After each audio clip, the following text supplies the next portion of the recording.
Assalamualaikum warahmatullahi wabarakatuh. Mati merupakan sesuatu yang pasti untuk setiap makhluk yang bernyawa. Seperti itulah firman Allah. Kehidupan yang dijalani di dunia ini hanyalah sebuah permainan dan tempat singgah untuk sementara saja. Dalam dunia Islam, kita mempercayai adanya kehidupan setelah mati. Kehidupan setelah mati tidaklah seperti di dunia ini. Kehidupan yang akan dijalani setelah mati adalah kekal dan abadi yang tempatnya secara umum disebut akhirat. Sebelum menuju akhirat, kehidupan kita adalah di dunia seperti saat ini yang sedang kita jalani. Dan di dunia ini kita diperintah oleh Allah untuk mencari bekal sebanyak-banyaknya dengan cara menjalani segala sesuatu yang diperintahkan Allah dan menjauhi larangannya.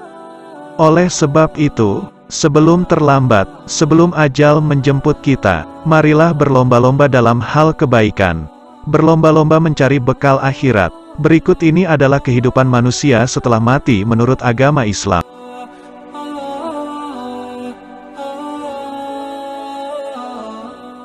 1.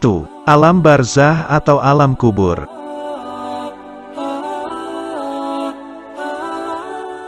Kehidupan setelah mati menurut Islam yang pertama adalah alam kubur. Alam kubur merupakan tempat persinggahan pertama setelah mati. Di dalam alam kubur inilah manusia sudah bisa mengetahui di mana akan tinggal di akhirat kelak. Apakah di surga atau di neraka? Setelah manusia memasuki alam kubur, ia akan ditanya oleh dua malaikat yang bernama Munkar dan Nakir. Malaikat itu menanyakan tentang siapa Tuhan si mayit, apa agamanya, apa kitab yang menjadi pedomannya dan siapa nabinya.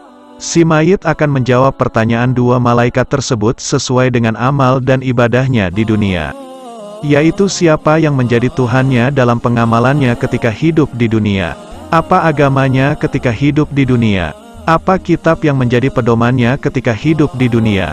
Dan siapa nabi yang ia ikuti ketika di dunia. Semua pertanyaan itu akan dijawab sesuai dengan pengamalannya ketika hidup di dunia. Sehingga tidak bisa direkayasa. Dan jika ia lulus dari pertanyaan dua malaikat tadi, maka ia akan diistirahatkan di taman surga untuk menunggu kiamat.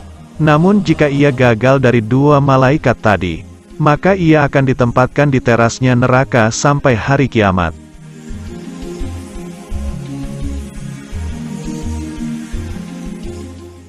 2. Hari kebangkitan. Hari kebangkitan adalah kehidupan setelah mati menurut Islam selanjutnya yang akan dijalani setelah malaikat Israfil meniupkan sangkakalanya. Ketika malaikat Israfil meniupkan sangkakala yang pertama, maka semua makhluk akan binasa. Kemudian ia meniupkan untuk yang kedua kalinya, sehingga semua makhluk akan hidup kembali tanpa terkecuali.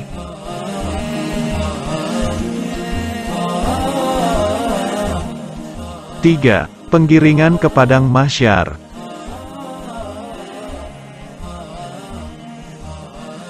Setelah semua makhluk dibangkitkan tanpa terkecuali, termasuk dari golongan jin, manusia dan hewan, padang mahsyar adalah tempat datar yang sangat luas.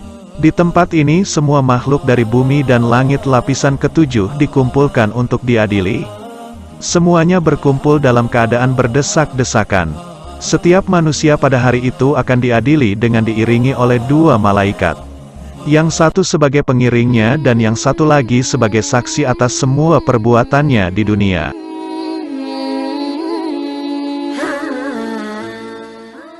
4. Yaumul Mizan, hari penimbangan amal baik dan amal buruk. Setelah semua makhluk terkumpul dalam padang mahsyar, tibalah saatnya untuk memperlihatkan buku catatan amal dari jin dan manusia. Amal mereka akan ditimbang dan dihitung. Mana yang lebih banyak, amal baik atau amal buruk?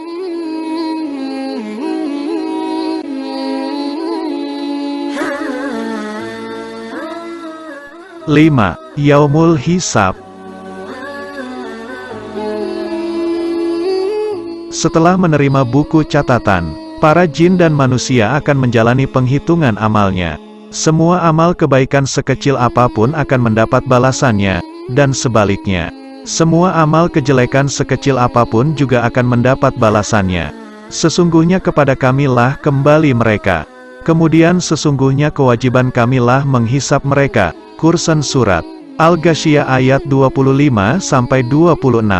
Rasulullah Shallallahu Alaihi Wasallam sering berdoa di dalam sholat dengan mengucapkan, Allahumma hasibni hisaaban yasiro, ya Allah, hisaplah diriku dengan hisap yang mudah. Kemudian, Aisyah radhiyallahu anha bertanya tentang apa itu hisap yang mudah. Rasulullah Shallallahu Alaihi Wasallam menjawab, Allah memperlihatkan kitab hamba-Nya kemudian Allah memaafkannya begitu saja. Barang siapa yang dipersulit hisapnya, niscaya ia akan binasa. Diriwayatkan oleh Ahmad, Al-Hakim, dan Ibnu Abi Asyim dalam Kitabus Sunnah. Hadits ini dinilai sahih oleh Al-Hakim dan Az-Zahabi.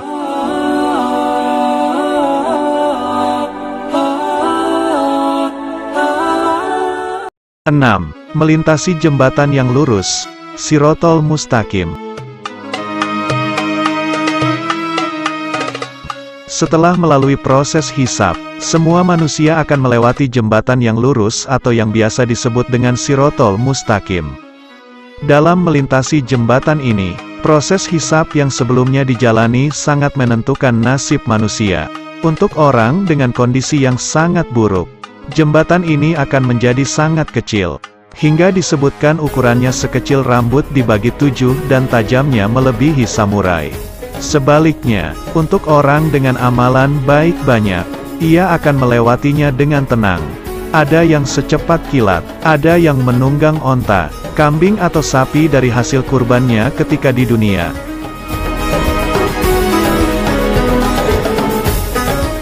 Tujuh, surga.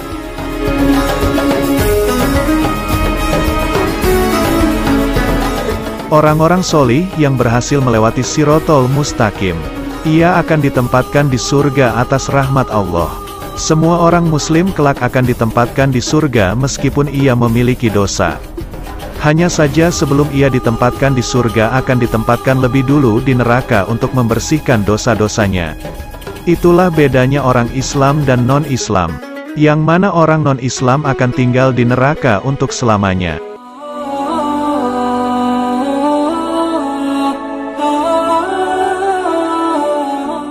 8. Neraka.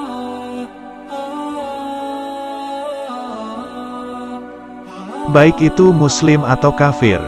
Bedanya, neraka adalah tempat untuk membersihkan dosa orang-orang muslim. Sehingga ketika dosanya telah habis ia akan masuk ke dalam surga. Berbeda dengan orang kafir yang akan tinggal di neraka untuk selamanya. Sebab tidak ada iman di dalam hatinya, sehingga tidak ada alasan untuk orang-orang kafir tersebut masuk surga.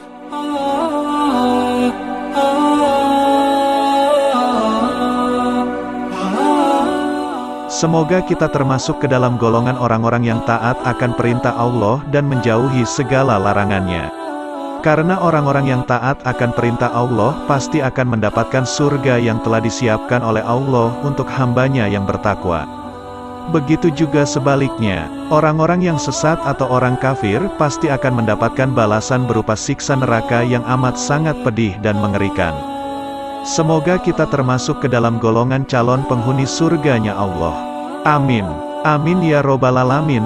Wassalamualaikum warahmatullahi wabarakatuh.